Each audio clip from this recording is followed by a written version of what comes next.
Hello friends, welcome back to Tube Talk. तो दोस्तों, Z5 की एक अवेटेड वेब सीरीज़ सनफ्लावर अब Z5 के प्लेटफॉर्म पे स्ट्रीम कर रही है और इसके टोटल 8 एपिसोड्स को रिलीज़ किया गया था रात को 12 बजे, जहां हर एक एपिसोड की लेंथ 35 टू 45 मिनट्स के बीच की है। दोस्तों, ये एक अवेटेड वेब सीरीज़ इसलिए भी थी क्योंकि इसमें आपको सुनील ग्रोवर देखने को मिलेंगे, जो कि द कपिल शर्मा शो से एग्जिट के बाद पहली बार अपनी ऑन स्क्रीन अपीयरेंस दे रहे हैं। तो इसलिए उनके फैंस इस वेब सीरीज़ का काफ़ी टाइम से वेट कर रहे थे।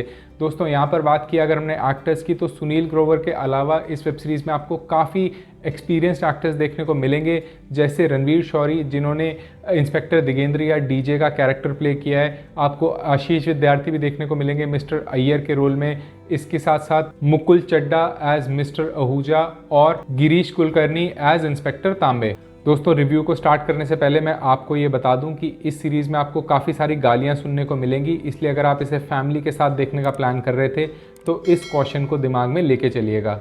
इस बार कहानी है एक हाउसिंग सोसाइटी की, जहां पर सारे ही नेबर्स जो हैं वो एक दूसरे के साथ बहुत ज़्यादा अच्छे रिलेशंस नहीं रखते और ऐसे में फ्लैट नंबर 1001 में एक मर्डर हो जाता है और इस बार सभी लोग शक के दायरे में हैं, क्योंकि सबके पास कोई ना कोई मोटिव है इसको अंजाम देने का। लेकिन सबसे ज़्यादा शक है वियर्ड एक्टिविटीज़ करने वाले सनी पर, जिसके रोल में आपको सुनील ग्रोवर देखने को मिलने वाले हैं।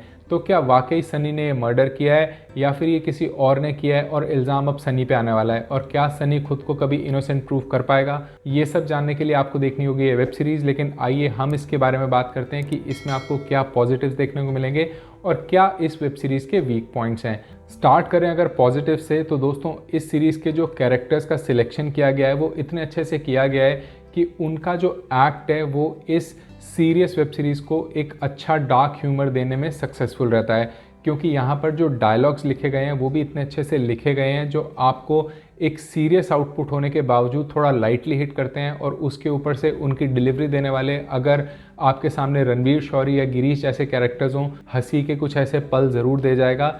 अगर आप इस सीरीज़ को एज अ क्राइम थ्रिलर या मर्डर मिस्ट्री वेब सीरीज़ की तरह देखेंगे और सोचेंगे कि आप इसे बिंज वॉच करने वाले हैं, तो ये आपकी गलती है, ये आपकी ओवर एक्सपेक्टेशन है। ये सीरीज़ उस डायरेक्शन की नहीं है कि आपको सस्पेंस और थ्रिल इसमें देखने को मिले।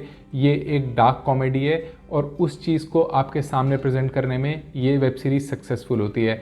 यहाँ पर सुनील ग्रोवर के अगर कैरेक्टर की बात करूँ, जो वियर्ड उन्होंने कैरेक्टर प्ले किया है, उन्होंने काफ़ी अच्छे से अपने आप को प्रेजेंट किया है और आप उन्हें देख के कह नहीं सकते कि आप इन्हें गुत्थी के रोल में भी देखते हैं। वो ऑलरेडी अपने आप को प्रूव कर रहे हैं कि वो एक वर्सेटाइल एक्टर हैं और इस सीरीज़ में भी उस पर वो खरे उतरे हैं। इसके साथ साथ बात करूं ओवरऑल प्रोडक्शन क्वालिटी अगर इस वेब सीरीज़ की, तो वो भी अच्छी है। इसमें थोड़े बहुत जो ट्विस्ट एंड टर्न्स हैं वो भी ठीक ठाक हैं, लेकिन जो सबसे बढ़िया बात है कि ये एक सीरियस सीरीज़ होने के बावजूद आपको बहुत लाइटली हिट करती है और आपको एंटरटेन करती है। कुछ यहाँ पर अगर नेगेटिव्स की बात करूँ, तो हालांकि ये एक डार्क कॉमेडी सीरीज़ है जहाँ पर सस्पेंस को भी ऐड किया गया है, एक मर्डर मिस्ट्री को ऐड किया गया है, लेकिन कुछ टाइम के बाद इसका एंगेजमेंट आपसे इस तरीके से टूट जाता है कि आप इसमें अब सस्पेंस और मर्डर या मर्डर को ढूंढने के बजाय आप इसको एंजॉय करने लगते हैं, इसके एक एक एपिसोड को। तो वहाँ पर जो आपकी लिंकिंग है या जो आपका इंट्रूगिंग इफेक्ट होता है एक ऐसी सीरीज़ का जो आपको बांध कर रखे, वो कहीं ना कहीं मिस हो जाता है। तो दोस्तों, ये मेरे लिए, मेरी नज़र में एक एवरेज वेब सीरीज़ है, लेकिन आपको ये वेब सीरीज़ कैसी लगी हमें कमेंट सेक्शन में ज़रूर बताएं। इसके अलावा हमारे चैनल को सब्सक्राइब करना ना भूलें, क्योंकि मैं ऐसी अपडेट वीडियोज़ आपके लिए हमेशा लाता रहता हूँ। Until we get back to the next video, it's goodbye from Tube Talk.